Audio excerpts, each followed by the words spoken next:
가끔 여러분들 그 설교를 많이 들으시지 않습니까? 뭐 저희 시운서 교를 통해서도 듣지만 또 유명한 또 목사님들의 설교를 듣기도 합니다. 가끔은 이제 그런 생각을 해보게 되는데요. 그 우리가 잘 알려진 그 유명한 그 목사님들의 설교가 아니라 좀 시간을 많이 거슬러 올라가서 예수님과 함께 살았고 예수님과 근거리에서 살았던 그 사람들이 한번 설교를 들을 수 있다고 한다면 좀 어떨까요? 그분들의 설교를 한번 들어보고 싶지 않으십니까? 물론 그 당시에는 이렇게 설교를 녹음할 수 있는 장비가 있지 않아서 아마 음성으로는 들을 수 없을지는 잘 모르겠지만 기록물로 남겨졌기 때문에 그분들의 설교를 우리도 사실은 들을 수가 있습니다. 오늘 저희가 읽었던 본문은 우리 짤막하게 읽었지만 7장 전체를 가지고 좀 말씀을 나누려고 하는데 7장의 이 긴 이야기는요, 스데반의 설교입니다. 스데반이 했던 설교를 누가가 이렇게 잘 요약을 해서 오늘 사도행전의 본문을 통해서 기록을 좀 우리 가운데 전달을 해주고 있는데요. 그래서 이 이야기를 통해서 우리가 한번 시간을 거슬러 올라가서 2000년이라는 시간을 거슬러 올라가서 그때 당시 있었던 이 집사, 이 스데반의 이 지혜 충만하고 성령 충만했던 이 스데반의 설교가 과연 어떤 것이었는지를 좀 들을 수 있었으면 좋겠습니다. 그래서 오늘은 제 설교를 하는 것이 아니라 오늘은 스데반의 설교를 여러분들에게 좀 같이 한번 나누고자 합니다. 스데반의 설교를 긴 이야기를 뭐 다 다룰 수는 없고요. 스데반의 설교를 조금 더 분석해서 또 요약을 해서 또 때로는 좀 보충해서 스데반의 가지고 있었던 예수 그리스도에 대한 복음에 대한 열정, 하나님 교회에 대한 어떤 헌신의 그 다짐들이 어떤 것인가를 여러분들과 같이 한번 나누는 시간이 되었으면 좋겠다라는 좀 마음을 좀 갖게 되었습니다. 오늘 이 시간을 통해서 2000년 전에 스데반의 마음속에 존재하고 있었던 그 열정과 그 헌신의 그 마음들이 여러분들 통해서 또 우리 성령을 통해서 좀 나눠질 수 있는 그런 축복된 시간이 되었으면 좋겠습니다. 스데반의 설교를 쭉 읽어보면서 제가 내렸던 결론입니다. 스데반의 설교는 그야말로 명설교였습니다. 왜 명설교라고 생각을 하게 됐냐면 첫 번째는 뭐냐면 스데반의 설교는요, 구약 성경에 가지고 있었던 가장 중요한 그 신학적 주제가 언약이라는 주제인데요. 이 스데반의 설교는 이 언약이라는 가장 중요한 신학적 전제를 바탕으로 그의 설교를 진행해 나갔습니다. 본문의 이야기를 보면 아브라함 이야기, 또 모세 이야기, 또 요셉의 이야기, 또 많은 인물을 언급하고 있지만 그 모든 이야기 속에 스데반의 이야기는요, 언약이라는 주제가 내재가 되어가고 있습니다. 뿐만 아니라 스데반은요, 당시 이 스데반의 이야기를 듣고 있었던 많은 사람들은 스데반에 대해서 이렇게 이야기를 했습니다. 스데반이요, 당시 있었던 초대교회 사람들이 그 모세의 율법을 허물고 있다라고 이야기를 하고 있었어요. 스데반은 그 이야기를 알고 있었기 때문에 이 설교를 통해서 스데반의 초대교회는 모세 율법을 허무는 것이 아니라 모세 율법을 세우고 있다라고 반론으로 사실은 이 설교의 이야기를 증거해 나가고 있습니다. 뿐만 아니라 이 설교의 간단한 이야기를 통해서 당시 있었던 유대 사회 가운데 있었던 많은 사람들이 과연 어떤 죄를 지었는지를 아주 냉정하고 아주 담대하게 아주 직설적으로 이 스데반은 설교를 통해서 그들에게 경고의 메시지를 전하기도 합니다. 짧은 설교의 이야기지만 이 속에 굉장히 많은 이야기가 담겨져 있습니다. 언약 신약이라는 그 신학이라는 주제가 담겨져 있고요. 모세 율법을 파기하는 것이 아니라 모세 율법을 어떻게 계승하고 있는지에 대한 이야기가 본문 속에 담겨져 있고요. 그리고 그것을 통해서 당시의 사람들에게, 어쩌면 오늘 우리들에게 경고의 메시지를 또한 스데반은 던져주고 있다라는 겁니다. 정말 지혜롭고 정말 성령 충만했던 그 스데반의 설교를 통해서 우리가 어떤 이야기를 들어야 될지 알 수 있는 귀한 시간이 되었으면 좋겠습니다. 7장의 이야기를 통해서 스데반의 이야기는요, 아브라함에 대한 이야기를 가지고 먼저 이야기를 시작합니다. 사도행전 7장 2절의 말씀인데요. 7장 2절의 말씀을 같이 한번 봐볼까요? 같이 한번 읽어봅니다. 시작.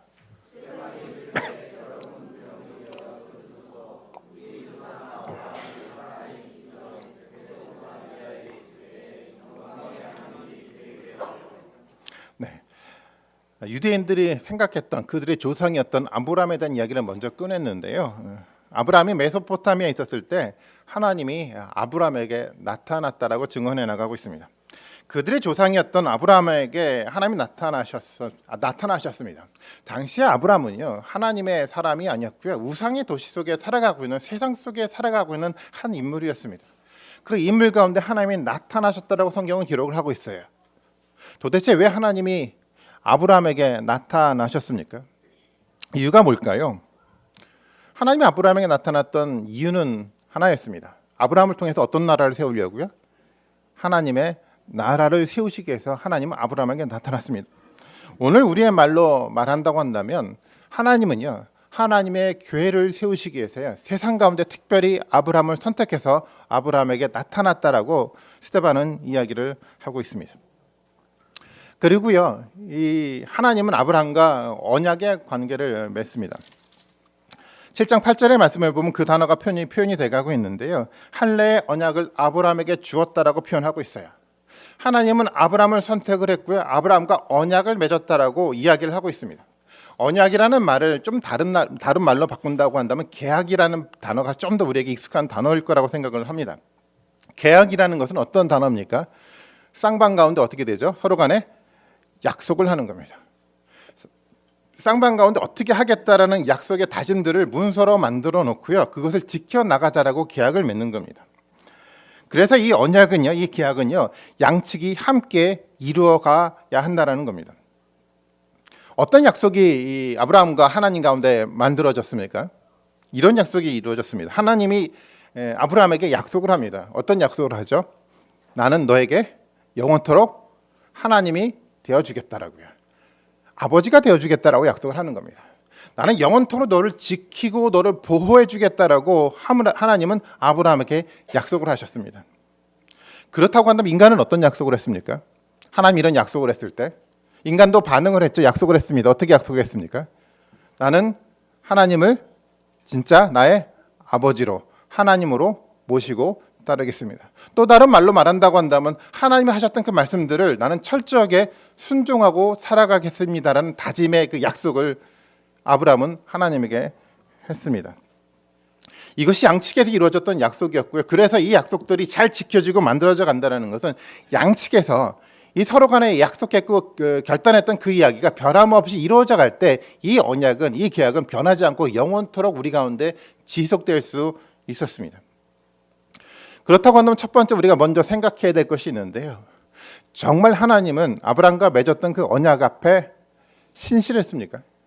어떤 상황 속에서도 흔들리지 않고 하나님은 아브라함과 맺었던 그 약속을 하나님이 지키셨습니까? 여러분 어떻습니까? 지켰습니까? 하나님이요? 지키셨죠.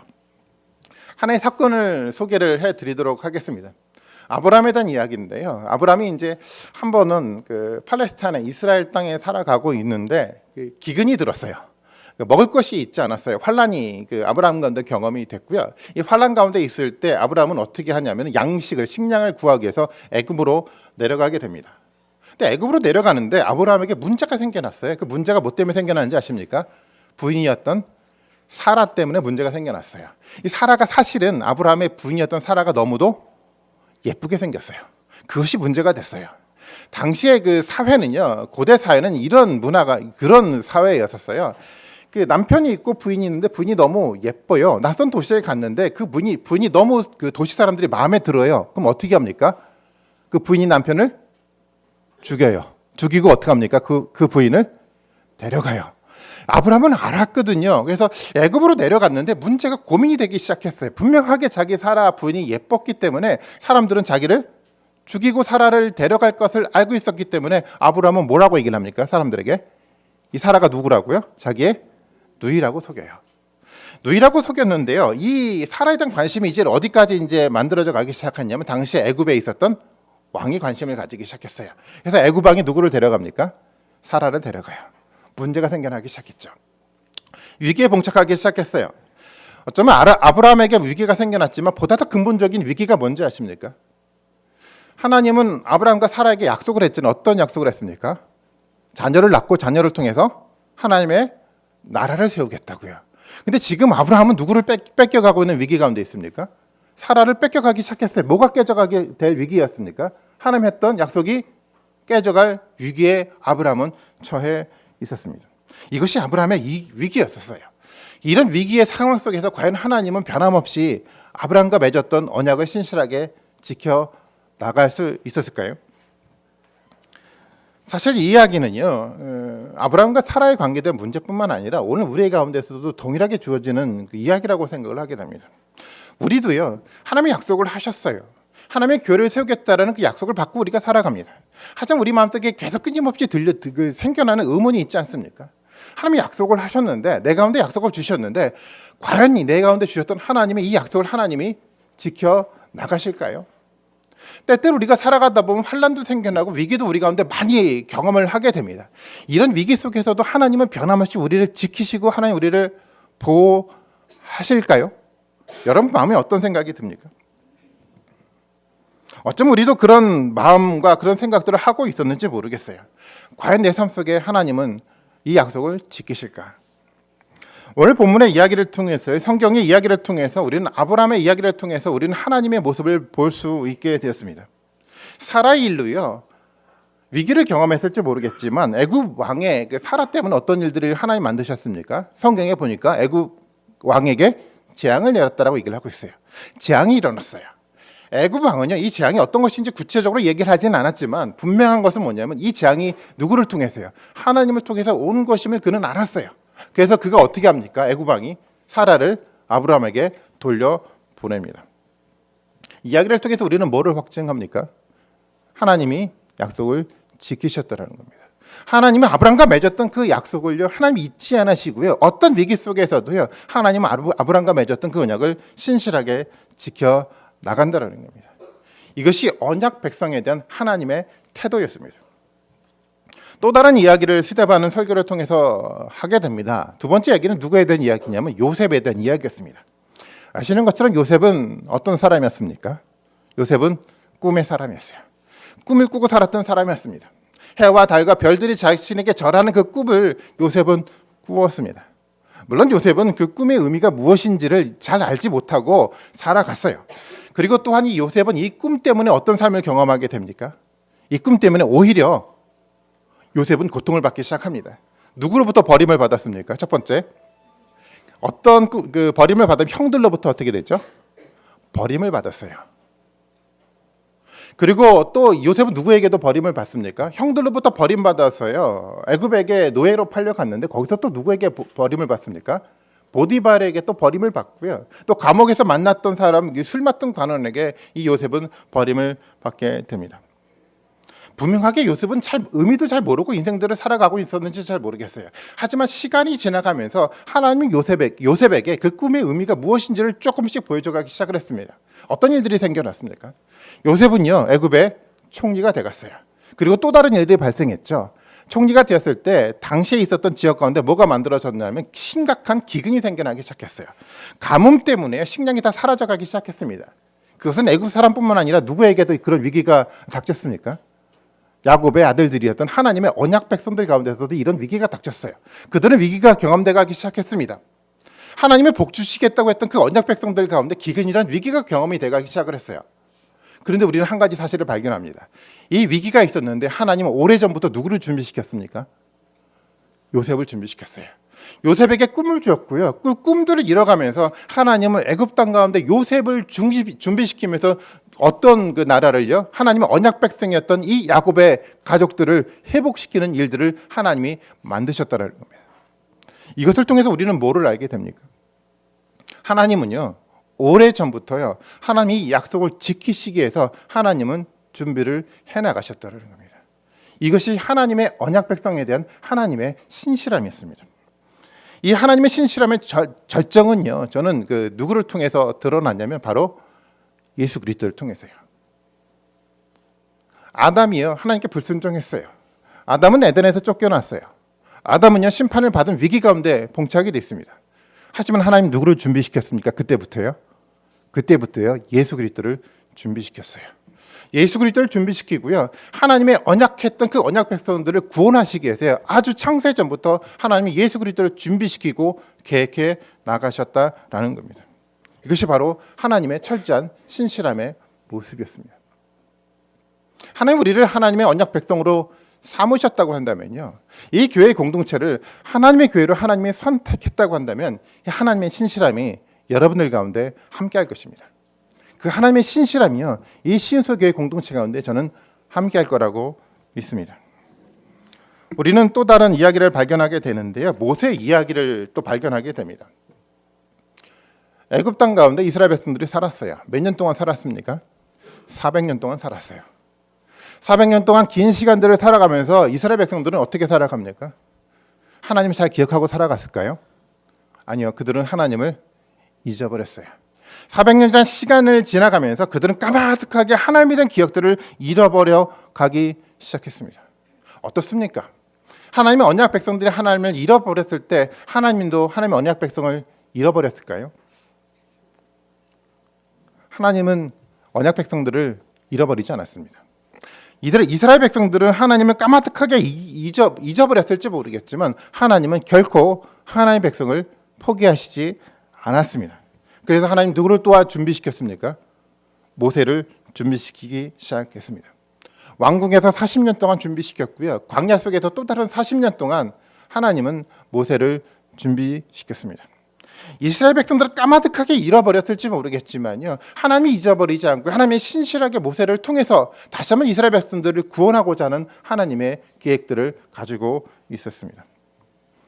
사람이 언약을 잊는다고 하더라도요. 하나님은 그 언약을 잊지 않습니다. 사람들은요. 어려움이 생겨나면 하나님을 잊어버릴 때가 있어요. 때때로 하나님을 원망하기도 합니다. 그럼에도 불구하고요. 하나님은 신실함으로 하나님 백성을 지키신다라는 겁니다.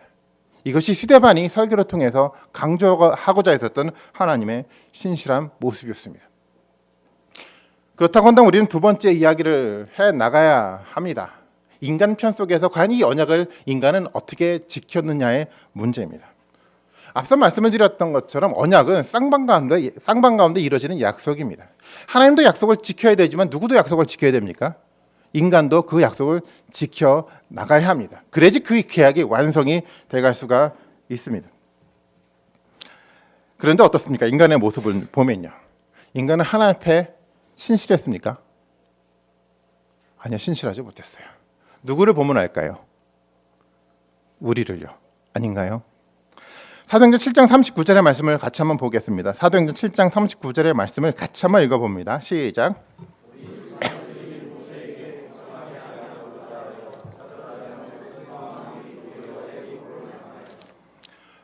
이스라엘 백성들을 하나님이 출애굽시켰어요. 하나님은 이스라엘 백성들을 구원해 주셨습니다. 그리고 광야 속에 살아갔는데요. 광야 속에 살아갔던 이스라엘 백성들은 어떤 마음을 가지고 살아갔습니까? 끊임없이 어디를 향했죠? 애굽으로요. 과거의 세상을 향해 이스라엘 백성들은 나아갔습니다. 과거의 세상을 잊지 않았습니다. 그리고요. 하나님의 말씀에 불순종하는 모습을 이스라엘 백성들이 보여갔습니다. 이것은 사람들이 가지고 있는 일반적인 모습 아니겠습니까? 하나님은 하나님의 나라라는 새로운 공동체를 세웠습니다. 하나님은요. 말씀이 근거한 하나님의 교회 공동체를 새롭게 세워갑니다. 그런데 사람들은 어떻습니까? 새로운 공동체에 적응하기보다도 과거의 세상으로 돌아가려고 하는 마음이 더 많고 있는지도 모르겠습니다. 우리도 그렇지 않습니까? 우리 이렇게 결단을 합니다. 나는 이제 하나님 말씀에 근거해서 바른 신앙생활들을 하겠습니다라고 결단을 해요. 그 결단이 얼마나 갈까요? 며칠 정도 지나갈까요? 말씀들을 들었지만 말씀 앞에 내가 살아가야지라고 결단을 하지만 그 생각과 결단이 바로 다음 날 세상으로 돌아갔을 때 우리는 까마득하게 잊어버리고 세상을 향해 나아가게 되는지도 모르겠어요. 우리에게 들었던 이 말씀이 7일 정도, 적어도 7일 정도로 버텨줘야 되는데 7일조차도 버티지 못하고 우리는 까마득하게 잊어버리면서 세상을 향해 나아가고 있는지도 모르겠습니다. 이것이 인간의 모습 아닐까요? 하나님은 신실했음에도 불구하고요. 사람은 하나님 앞에 신실한 모습으로 다가가지 못합니다. 예수님 당시에도 그랬습니다. 예수님이 이 땅 가운데 사역을 하실 때 예수님의 가르침에 사람들은 놀라기 시작을 했어요. 예수님이 권위 있게 말씀을 가르쳤고요. 예수님 많은 기사와 표적을 통해서요. 세상 사람들은 환호하기 시작을 했습니다. 사람들은요. 예수님의 이름을 부르기 시작했어요. 예수님이 가는 길에요. 예수님의 이름을 부르는 것뿐만 아니라 자기의 겉옷을 벗어서요. 예수님의 길에 내려놓기도 했습니다. 그렇게 환호하는 사람들에게 예수님 말씀하기 시작했어요. 어떤 이야기를 시작했습니까? 예수 그리스도의 십자가의 길에 대한 이야기를 하셨습니다. 너희도 십자가를 져야 된다는 이야기를 하시기 시작했습니다. 하나님 말씀을 철저하게 순종해야 된다는 이야기를 예수님은 하셨다라는 겁니다. 그런데 사람들은 어떻게 반응합니까? 사람들은 듣지 않았어요. 예수님에 대해서 환호했을지 모르겠지만 그들의 마음은요, 세상을 향해 나아가기 시작을 했다라는 겁니다. 그리고 그들은 어떻게 합니까? 환호했던 그들이요, 예수님을 십자가에 못 박아 버렸습니다. 이것이 인간의 모습이었습니다. 하나님은 언약 백성에 대해서 어떤 위기가 있다고 하더라도 신실하게 하나님의 언약을 지켜 오셨음에도 불구하고요, 인간은 그 신실함들을 따르지 못했습니다. 항상 어떤 상황 속에서 끊임없이 인간은요, 하나님 말씀 앞에 불순종하고 세상을 향해 나아가려고 노력해 왔는지도 모르겠습니다. 하나님은 신실했습니다. 하지만 인간은요, 하나님의 약속을 걷어찼습니다. 사도행 7장 41절을 통해서 스데반은 이야기를 해나가고 있습니다. 7장 41절의 말씀을 한번 같이 한번 읽어봅니다. 시작.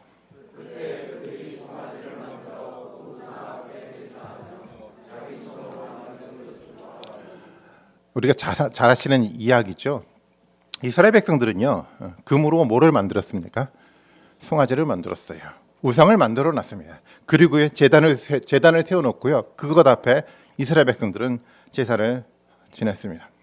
그리고 그 사람들은요, 우상을 만들어 놓고 그 우상 보러 어떻게 이야기를 했냐면, 이 우상이 우리를 출애굽시켰던 여호와 하나님이다라고 이야기하기 시작했습니다. 출애굽기 32장 4절부터 6절의 말씀은 좀 더 자세하게 이야기를 기록하고 있는데요. 한번 그 본문 한번 보도록 하겠습니다. 제가 한번 읽어드리겠습니다. 아론이 그들의 손에서 금고리를 받아 부어서 조각칼로 새겨진 송아지 형상을 만드니 그들이 말하되 이스라엘아, 이는 너희를 애굽 땅에서 인도하여 낸 너희의 신이로다 하는지라. 아론이 보고 그 앞에 뭐를 쌓습니까? 제단을 쌓고요, 이에 아론이 공포하여 이르되 이렇게 얘기합니다. 내일은 여호와의 절일이니라 하니 이튿날에 그들이 일찍 일어나 뭐를 드립니까? 번제를 드리고 화목제를 드리면서요, 백성이 앉아서 먹고 마시며 일어나서 뛰어놀더라라고 얘기를 하고 있어요. 그들은 이제 제단 앞에 뭐를 세웠습니까? 금으로 만든 금송아지를 세웠어요.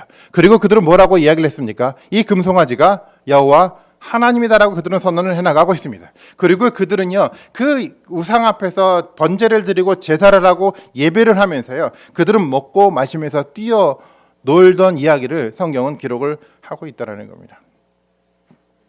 우상을 만들고요, 그 우상 앞에 하나님의 이름을 부르고 그들은 예배를 드렸습니다. 아마 그들은 그것이 정말 진정한 참된 예배라고 생각을 했을 것입니다.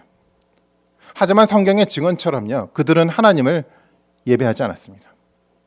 그들은 열정적으로 하나님 앞에 제사를 드렸을지 모르겠지만 그 제사는 하나님 앞에 드린 제사가 아니라 누구에게 드린 제사입니까? 우상 앞에 드린 제사였습니다. 광야에 있었던 이스라엘 백성들만의 모습일까요? 오늘 우리도 금송아지를 너무도 좋아하지 않습니까? 오늘 우리의 금송아지는 어떤 돈으로 표현된다라고 생각을 하게 됩니다. 교회 공동체는요, 사람들은요, 뭐를 좋아합니까? 돈을 너무 좋아합니다. 그래서 때때로는요, 이 돈을 모으기 위해서 예배를 드리기도 합니다. 돈 때문에 사람들은 상처받기 시작했고요, 이 돈 때문에 사람들은 원망하는 일들도 만들어져 가기 시작했습니다. 사람들은요, 그래서 돈에 너무 민감한 모습으로 세워져 가기 시작했습니다. 이 민감함이 있다라는 것은 어떤 이야기입니까? 우리가 예배를 드리고 있음에도 불구하고 예배를 가로막는 무엇을요? 돈을 바로 우리 눈앞에 두고서 우리는 예배를 드리고 있는지도 모르겠습니다. 예전에는 목회자들이 그 돈에 대해 민감했어요. 뭐 오늘날도 마찬가지이기는 하지만요. 그 교회마다 굉장히 많은 헌금 봉투를 만들고 굉장히 다양한 헌금의 그 내용들을 만들어 가지 않습니까? 뭐 희한한 헌금들이 많잖아요. 어떤 헌금들이 있죠? 성교 헌금도 있고 장학 헌금도 있고 또 좋은 헌금도 있어요. 목회자 사택을 위한 헌금도 걷더라고요. 여러분 그거 한번 내보셨습니까? 만들어졌으면 좋겠어요. 저는 농담이고요. 굉장히 많은 헌금 제도를 만들어 가고요. 사람들은 너무도 많은 돈을 교회 가운데 걷어들이려고 노력을 했어요. 돈에 너무 민감했어요. 오늘 또 다른 반대표 속에서 이런 민감함으로 표현되고 있는지도 모르겠어요. 너무도 이게 돈에 대해서 이렇게 민감하다 보니까 이제는 교회에서 돈 얘기는 절대 하지 말자고요. 그래서 헌금에 대한 이야기도 하지 않자라고 선언을 하고 있는지도 모르겠어요. 그러니까 목회자들도요, 헌금에 대한 얘기를 하기가 굉장히 부담스럽습니다. 왜 그런지 아십니까? 돈에 대해서 우리가 너무 민감하거든요.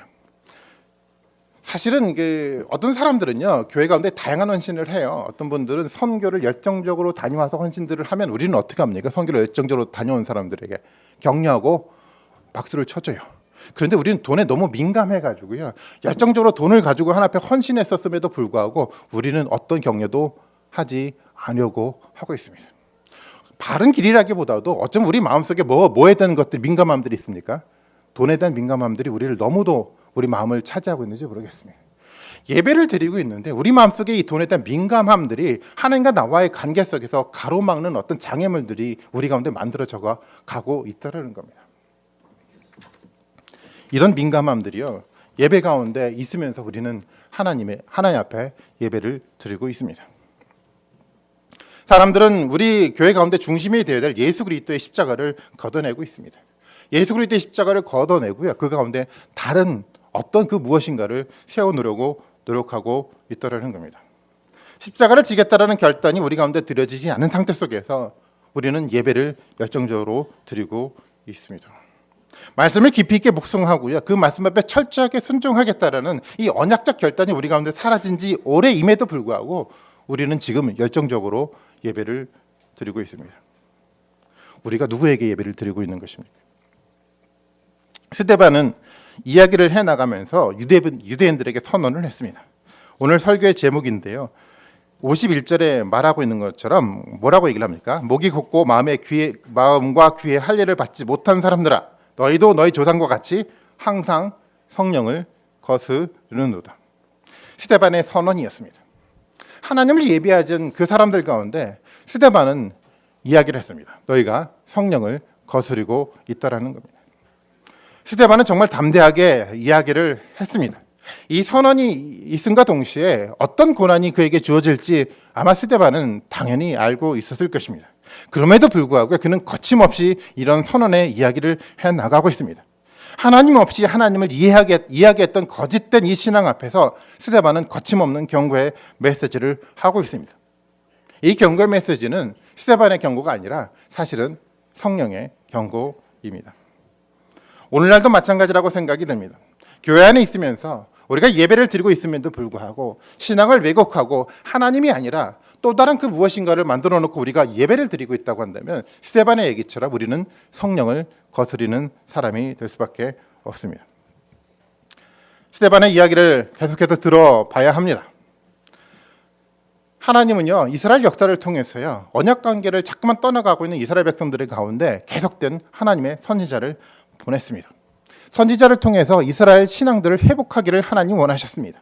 말씀을 회복하기를 원했고요, 예배를 회복하기 원했습니다.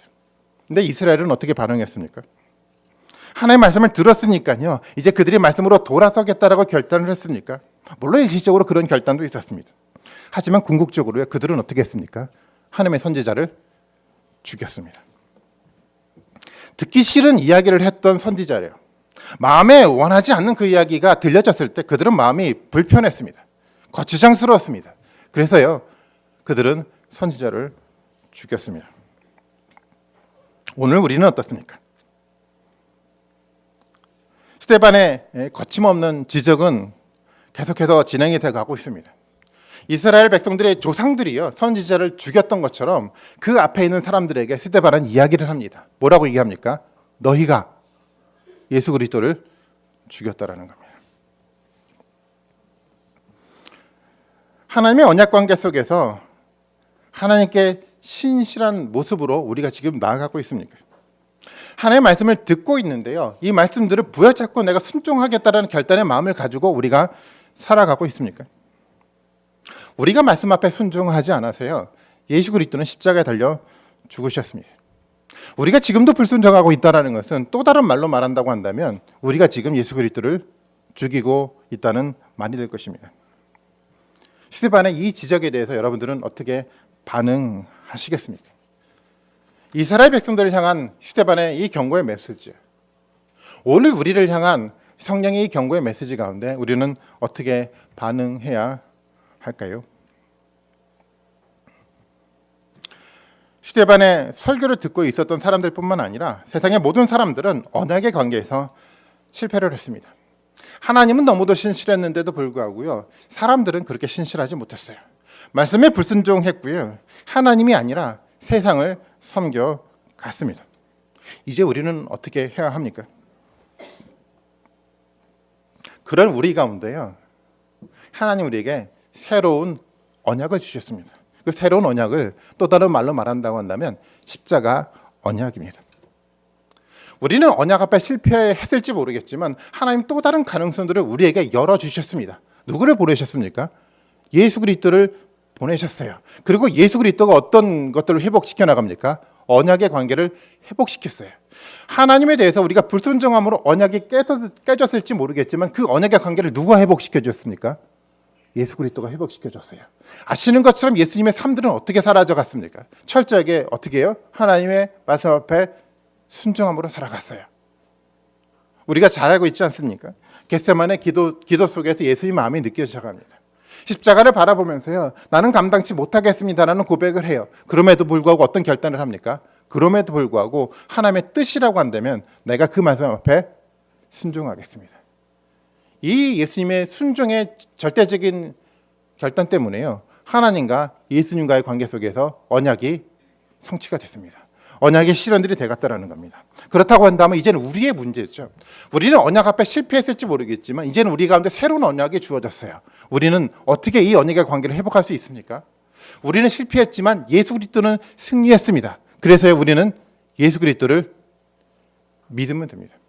예수 그리스도를 믿는 믿음이 우리 가운데 있다고 한다면 우리가 예수 그리스도와 한 몸이 이루어져서요, 예수님이 성취했던 언약의 관계가 우리 가운데 적용된다라고 성경은 얘기를 하고 있다라는 겁니다. 우리는 그 새 언약 앞에 서 있습니다. 우리는 첫 번째는 실패했을지 모르겠지만 그럼에도 불구하고 새 언약 가운데 우리는 새로운 선택들이 우리 가운데 놓여져 있습니다. 예수 그리스도를 믿는 믿음으로 이 언약의 관계는 새롭게 회복될 수가 있습니다. 이제는 우리의 선택이 남아 있습니다. 실패했던 과거의 이야기가 아니라 이제는 새롭게 예수 그리스도를 통해서 주어지는 믿음의 관계를 통해서 우리는 새롭게 언약의 관계를 회복할 수 있게 되었습니다. 스데반의 설교를 듣고 있었던 많은 사람들의 반응이었습니다. 그들은 어떤 반응을 했습니까? 7장 54절의 말씀에 보면 그들은 이렇게 반응을 했습니다. 그들이 이 말을 듣고요, 마음에 찔려 그를 향하여 이를 갈았다고요. 새롭게 주어졌던 이 스데반의 설교예요. 십자가 언약이라는 새로운 관점 속에 던져져서 이야기를 사람들이 들었어요. 마음속에 찔림을 경험하기 시작했어요. 그런데 그들은 어떻게 반응을 합니까? 이를 갈았어요. 그리고 스데반을 어떻게 합니까? 죽였습니다. 우리가 바로 그 지점 앞에 놓여 있습니다. 예수님의 이야기를 우리는 들었어요. 우리는 어떻게 반응하고 있습니까? 예수님의 그 말씀 앞에 우리는 어떤 결단의 모습을 가지고 예수님 앞에 나아가고 있습니까? 말씀을 들었지만 말씀이 마음에 들지 않아요. 말씀을 내가 감당하지 못해요. 그래서 나는 말씀을 듣지 않겠습니다. 이런 결단을 하고 있습니까? 아니면요, 정말 내가 실패했을지 모르겠지만 예수 그리스도 통해서 승리했던 그 하나님의 은혜 때문에요, 내가 이제는 예수 그리스도의 말씀을 붙들고 그 말씀 앞에 살아가겠습니다라는 그런 결단이 우리 가운데 있습니까? 우리는 어떤 선택을 지금 해나가고 있습니까? 예수 그리스도를 믿는 믿음의 선택을 하고 있습니까? 아니면 과거처럼 불순종하는 삶의 모습을 반복하고 있습니까? 예수 그리스도의 십자가 앞에 우리의 모습들을 세워놓을 수 있는 믿음의 은혜가 우리 가운데 있었으면 좋겠습니다. 과거에 내가 무엇을 했는지는 중요하지 않습니다. 내가 그동안 얼마만큼 오랜 신앙생활을 했는지 중요하지 않습니다. 내가 그만큼 얼마만큼 그동안 하나님 앞에 봉사하고 헌신했는지 별로 중요하지 않습니다. 지금 십자가 앞에서야 내가 지금 어떤 선택을 하고 있습니까? 이 믿음의 결단이 우리 가운데 가장 중요합니다. 이 결단을 통해서요, 우리는 다시 새 언약을 통해서 회복할 수 있는 은혜의 일들이 우리 가운데 주어집니다. 이스라엘 역사를 통해서 신실했던 그 하나님의 은혜가 우리 가운데서도 변함없이 이루어질 수가 있습니다. 그 믿음을 소유하는 여러분들이 되셨으면 좋겠습니다. 하나님의 이 교회 공동체가요 그런 모습으로 나아갔으면 좋겠습니다. 십자가 앞에 믿음으로 결단하고 그래서 다시 한번 하나님의 신실함들이 우리 가운데 역사되고 회복될 수 있는 놀라운 은혜가 정말 저와 여러분들 가운데 한 사람도 빠짐없이 정말 놀라운 은혜 가운데 임했으면 좋겠습니다.